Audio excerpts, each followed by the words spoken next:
Topic number 1, तेलानी राम का जीवन परिचय। तेनाली रामन का जन्म 16वीं शताब्दी में भारत के आंध्र प्रदेश राज्य के गुंटूर जिले के गांव गरलापाड़ू में हुआ था। तेनाली राम एक तेलुगु ब्राह्मण परिवार में जन्मे थे। वह पेशे से कवि थे। वह तेलुगु साहित्य के महान ज्ञानी थे। अपने वाक चातुर्य के कारण वह काफी प्रख्यात थे और उन्हें विकट कवि के उपनाम से संबोधित किया जाता था। तेनाली राम के पिता गरलापति रामैया तेनाली गांव के रामलिंगेश्वरा स्वामी मंदिर के पुजारी हुआ करते थे। तेनाली राम जब आयु में युवा थे तभी उनके के पिता गरलापति रामैया की मृत्यु हो गई और उसके बाद उनकी माता उन्हें लेकर अपने गांव तेनाली अपने भाई के पास रहने चली गई थी। तेनाली राम शिव भक्त भी थे, इसलिए उन्हें तेनाली रामलिंगा के नाम से भी पुकारा जाता था। इतिहासकारों के मुताबिक कुछ समय के बाद उन्होंने वैष्णव धर्म अपना लिया था। तेनाली राम को पाठशाला का विधिवत अभ्यास नहीं प्राप्त हुआ था, पर उनकी सीखने की तीव्र इच्छा और ज्ञान के प्रति धुन के कारण उन्हें शिष्यावृत्ति प्राप्त हुई थी। परंतु उनके पूर्व शिव भक्त होने के कारण उन्हें वैष्णव अनुयायियों द्वारा एक शिष्य की तरह स्वीकारा नहीं गया था। फिर एक महान संत ने उन्हें काली की पूजा करने की सलाह दी और ऐसा कहा जाता है कि संत की बात मानकर तेनाली राम ने काली देवी की खूब तपस्या की और उसी के परिणाम स्वरूप तेनाली राम को देवी काली से उत्कृष्ट हास्य कवि बनने का वरदान मिला। तेनाली राम ने अपने आगे के जीवन में भागवत मेला मंडल के साथ जुड़ाव किया और एक दिन भागवत मेला मंडल महाराज कृष्णदेव राय के दरबार में अपना कार्यक्रम प्रदर्शित करने के लिए पहुंचा। उन्होंने अपने प्रभावशाली प्रदर्शन से राजा कृष्णदेव राय को बहुत प्रभावित कर दिया और कृष्णदेव राय तेनाली राम को अपने दरबार में 8वें स्कॉलर अष्टदिग्गज मंडल में हास्य कवि के पद पर शामिल कर लिया।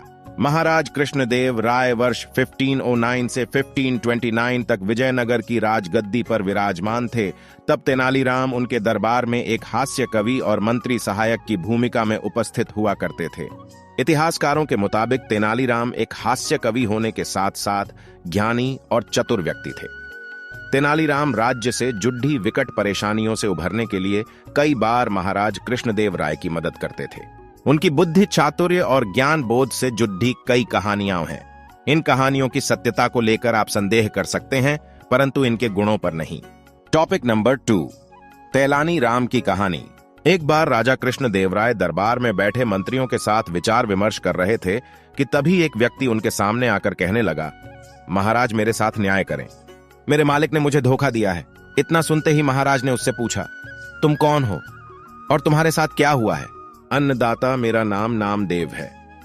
कल मैं अपने मालिक के साथ किसी काम से एक गांव में जा रहा था।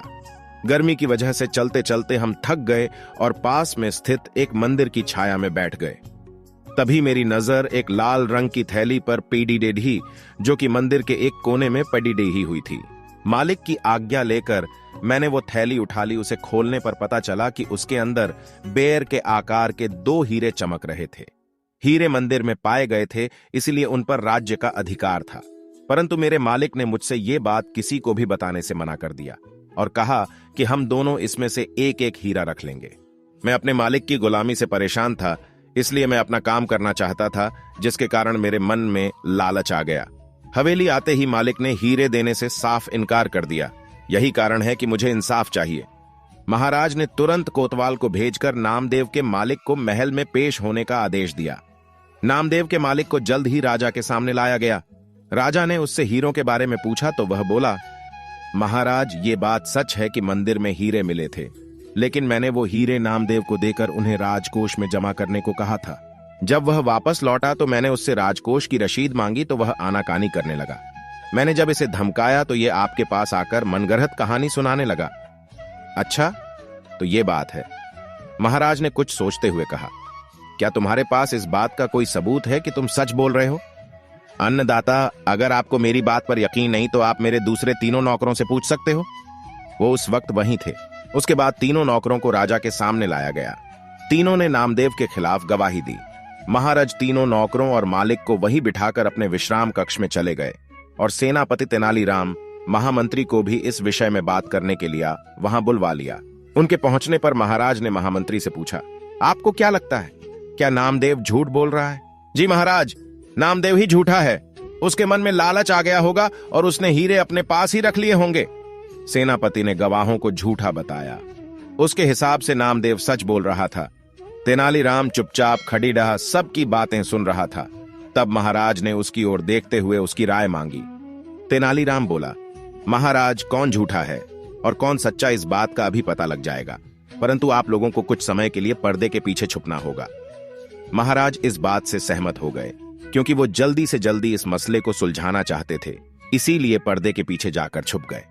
महामंत्री और सेनापति मुंह सिकोड़ते हुए पर्दे के पीछे चले गए। अब विश्राम कक्ष में केवल तेनालीराम ही दिखाई दे रहा था। अब उसने सेवक से कहकर पहले गवाह को बुलाया। गवाह के आने पर तेनालीराम ने पूछा, क्या तुम्हारे मालिक ने तुम्हारे सामने नामदेव को हीरे दिए थे? जी हां। फिर तो तुम्हें हीरे के रंग और आकार के बारे में भी पता होगा। तेनालीराम ने एक कागज और कलम गवाह के सामने करते हुए उससे कहा, लो, मुझे इस पर हीरे का चित्र बनाकर दिखाओ। इतना सुनते ही उसकी सिट्टी पिट्टी गुल हो गई और बोला, मैंने हीरे नहीं देखे, क्योंकि वो लाल रंग की थैली में थे। अच्छा, अब चुपचाप वहां जाकर खड़े ढीए हो जाओ। अब दूसरे गवाह को बुलाकर उससे भी यही प्रश्न पूछा गया। उसने हीरो के रंग के बारे में बताकर कागज पर 2 गोल गोल आकृतियां बनाकर अपनी बात साबित की। फिर उसे भी पहले गवाह के पास खड़ीडिहा कर दिया गया और तीसरे गवाह को बुलाया गया। उसने बताया कि हीरे भोजपत्र की थैली में थे, इस वजह से वह उन्हें देख नहीं पाया। इतना सुनते ही महाराज पर्दे के पीछे से सामने आ गए। महाराज को देखते ही तीनों घबरा गए और समझ गए कि अब सच बोलने में ही उनकी भलाई है। तीनों महाराज के पैरों को पकड़ ड्रेड कर माफी मांगने लगे और बोले, हमें झूठ बोलने के लिए हमारे मालिक ने धमकाया था और नौकरी से निकालने की धमकी दी थी, इसीलिए हमें झूठ बोलना पड़ीढ़ा। महाराज ने तुरंत मालिक के घर की तलाशी के आदेश दे दिए। तलाशी लेने पर दोनों हीरे बरामद कर लिए गए। सजा के तौर पर मालिक को 10,000 स्वर्ण मुद्राएं नामदेव को देनी पड़ी और 20,000 स्वर्ण मुद्राएं जुर्माने के तौर पर भरनी पड़ी, जबकि बरामद हुए दोनों हीरे राजकोष में जमा कर लिए गए। इस प्रकार तेनालीराम की मदद से महाराज ने नामदेव के हक में फैसला सुनाया।